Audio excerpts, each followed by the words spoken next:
This is Urotsukidoji Retrospective Take 1.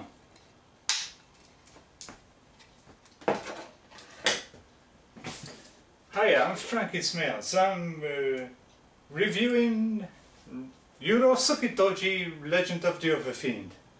It was the most monotonous and notorious films ever to draw concerns of the press in the 1980s due to, at the time, the wake of the film censorship of exploitation and sexploitation films that features rape and cannibalism and all sorts of other stuff that was all branded as one of the labelling of the video nasties. However, Urotsukidoji was the fine contender to be labelled underneath that. That drew the concerns of the Australian Film Consensus Board. Urotsukidoji, directed by Hideki Takayama, 1989 in Japan. In March 1994, Urotsukidoji Legend of the Overfiend became the first animated feature ever to be banned by the Australian Film Censor Board. Valhalla Holdings had 1 hour 1 minute print refuse classification for the Manga Film Festival in Australia, thanks to Jeff for the theatrical release flyer. As one British tabloid to give the tag on the advertising art of the UK release as seriously disturbing. Continue. The Review Board report. In July 1994, Valhalla Holdings lodged an appeal with the Review Board, who confirmed the RC rating. In other words, refused classification of censoring films in Australia, which is the same basis as the British Board of Film Certification that warranted the Urotsukidoji to be released with minor distributor cuts and be given an 18 certificate, which he was totally watered down by the Channel 4 due to its graphical content nature of scenes of this schoolgirl being molested and raped by this demonic teacher, and many other sexual overtones that went with the film. 5. The findings on the material in questions of fact. The plot of this animated film is about the domination of the lives of teenagers at a Japanese high school by demons in disguise of students and teachers as well. The demons wreak havoc at the school, in the community, through murder, rape and mayhem. The style of animation is quite realistic when dealing with the natural world. Yeah, but the film opens with a grim narrative of a fiery vision of the which had these multiple-breasted demon have massages in the style of something you see in the film Caligula, and all sorts of narratives. It has James Earl Jones-esque narrative about how crude the world has become. It needs to be destroyed and to be renewed in life and harmony, to line all these planets as one between humans and demonic freaks and beasts from other worldly planets. Yeah, I had to mute this during Food and Nature. It comes with music content, which I don't want to get this video flagged. Yeah, and to go on. A dominant theme that is of the subjection of females through sexual assault and verbal abuse. Yeah, but which is a scene which one of the characters have sex between three girls in the apartment, and his dick explodes with a bolt of light, and it summons these freaks from another planet. One that looks like a skeletal Tom Matthews zombified, as you see him in Return of the Living Dead, and the other guy was this blue and looks like had a vagina for a mouth and all sorts of other stuff. Then it goes to the flashback of what happened in Tokyo and all that lot. Then they must have presented the early parts of the film after the fiery vision of hell, and its opening titles and that. It looks like a seemingly normal anime Saturday morning cartoon, as you see on Nickelodeon and all sorts of other stuff. It pans into this gym where they are all playing basketball and that, and this guy gets he has the hots for this girl, and etc. It goes completely out from whack from there, which was loads about demonic sex and monstrous genitalia aplenty.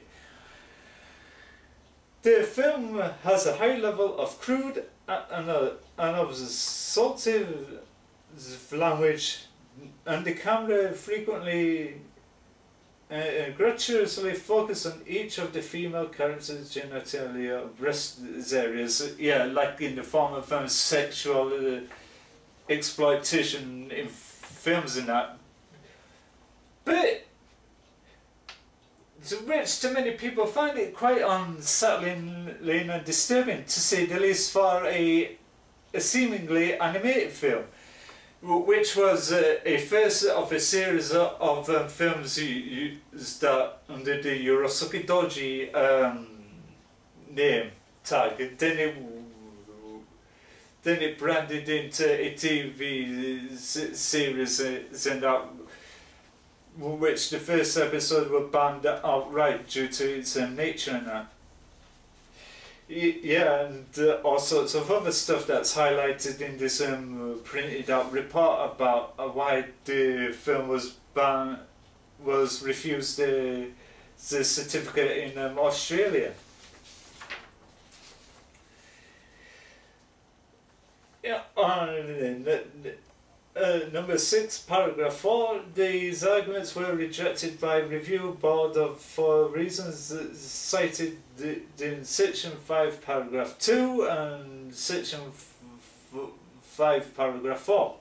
In the section 5, paragraph 5, the board of review concluded that there was not adequate contextual justification for the material, and that therefore the film constituted indecent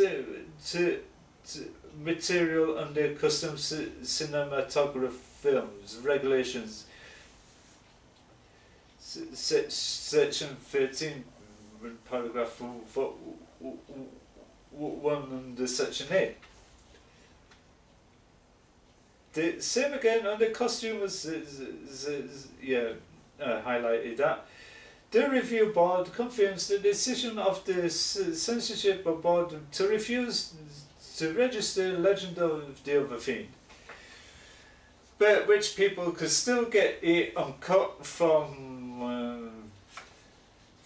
other third-party merchants at the time before eBay and that become wildly popular to get it, and the fans could easily travel to other parts of the world attending conventions and collectors fairs, which they can get their hands on the full uncut version of Urotsukidoji. However, the film was voted as one of the 100 greatest anime films of all time under a 2001 Channel 4 poll, which highlighted the nature, the consensus of the film.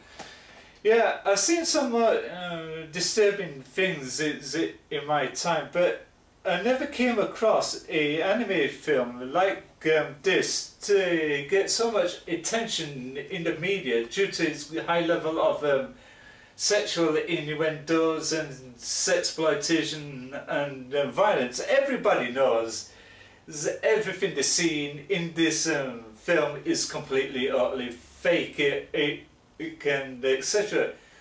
And if for those of people who took this the wrong way and got slightly unhinged about it, and everything else, they're total idiot. But I did watch it the first time around. I've become so engripped about the story, and that I was not to give for the monstrous genitalia rising up the floors and swallowing people and all sorts of things like that. I was not interested in that. I was more gripped with the story. And the soundtrack score for Urotsukidoji was epic. It was mind-blowing. That totally got me interested into watching the film even more because of the soundtrack score and that, and it was totally gripping. I was not interested in what the press say, declaring it as a video nasty and all that lot, blah blah blah blah. I took the film for what it's worth, and I sat down and watched it, and in the dark, when it's best off watching it in the dark,